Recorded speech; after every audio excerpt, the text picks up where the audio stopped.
Hi everyone, welcome back to our channel. ఈరోజు వీడియోలో మా గార్డెన్లో ఉన్న మామిడి చెట్టుని చూపిస్తున్నాయండి. చూడండి, ఈ ఇయర్ మామిడి చెట్లు పూత ఎక్కువగా రాలేదు కదండి. మన ఇంట్లో ఉన్న మామిడి చెట్లు కూడా అలానే అయ్యాయి. పూత అనేది ఎక్కువగా రాలిపోయింది.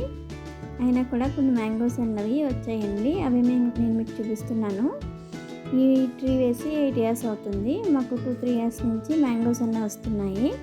చూడండి ఎంత బాగా వచ్చాయో. ఇలా మనం ఇంట్లో ఒక మామిడి చెట్టు వేసుకుంటే సరిపోతుందండి. సమ్మర్లో మనం మామిడికాయలు పళ్ళ కోసము బయట కొనవసరం ఉండదు. ఈ ప్యూర్ ఆర్గానిక్ మామిడి పళ్ళండి. చూస్తున్నారు కదా, ఇలాంటి కెమికల్స్ మనం యూస్ చేయము వీటిలో. చూడండి ఎంత బాగా వచ్చాయో. మనం కరెక్ట్ టైంలో కట్ చేసాము అంటే మ్యాంగోస్ టేస్టీగా ఉంటాయి. అంతేకాకుండా అవి మంచిగా మనం కట్ చేసిన 2-3 daysకి కలర్ అన్నది వస్తుందండి.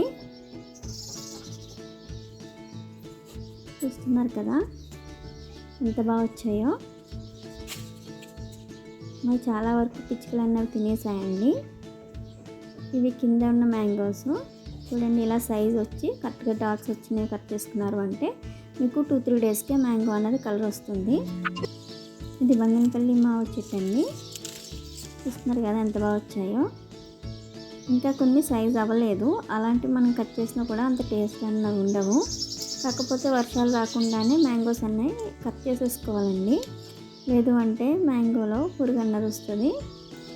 పురుగు వచ్చింది అంటే ఆ మ్యాంగోస్ అన్నవి తినకూడదు. చూస్తున్నారు కదా ఎంత బాగున్నాయో. పైన గుత్తండి, అది మ్యాంగో గుత్తులు గుత్తులుగా వచ్చాయి. చూసారు కదండి మా గార్డెన్లోని మామిడి చెట్టుని. మీకు ఎలా అనిపిస్తుంది అన్నది కమెంట్ సెక్షన్లో కమెంట్ చేయండి. ఈ వీడియో కనుక నచ్చితే లైక్ చేయండి.